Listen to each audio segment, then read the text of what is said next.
એક લિંબાયતમાં છેડતીની ઘટના હતી, શું ઘટના અને કઈ રીતે પોલીસે તપાસ?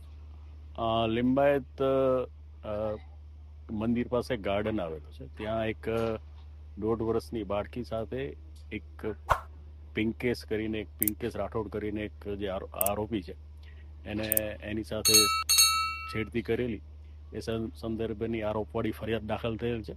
જે સંદર્ભે સ્થળ ઉપર જ આ લોકોએ ત્યાં ભેગા થઈ ગયેલા અને ઝપાઝપી થયેલી અને જે આરોપી છે એને માર પણ મારવામાં આવેલો. જે સંદર્ભે પોલીસે આરોપી વિરુદ્ધ ફરિયાદ દાખલ કરી અને તપાસ હાથ ધરેલી છે. આરોપી હાલ સારવાર હેઠળ છે અને તેના દ્વારા પણ જે 3-4 અજાણ્યા ઈસમો વિરુદ્ધ ફરિયાદ આપવામાં આવેલી છે માર મારવાની, અને આરોપી વિરુદ્ધ પણ ફરિયાદ દાખલ કરી અને પોલીસે કાયદેસરની કાર્યવાહી હાથ ધરી છે. બાકી ક્યાં રમી રહી હતી, ત્યાંથી તેનું અપહરણ કરવામાં આવ્યું હતું, ક્યાં લઈ જવામાં આવ્યું? હા, બાળકી તે ગાર્ડન પાસે રમી રહી હતી, ત્યાંથી એને લઈ અને બાજુના શેડ છે એક પતરાનો શેડ, એ શેડમાં આ જે છે આરોપી એને લઈ ગયેલો અને ત્યાં એની સાથે છેડછાડ કરી રહ્યો હતો. એ સંદર્ભના આક્ષેપો છે. સાહેબ, કઈ રીતે બાળકી આ ચુંગાલમાંથી છૂટી આવી હતી?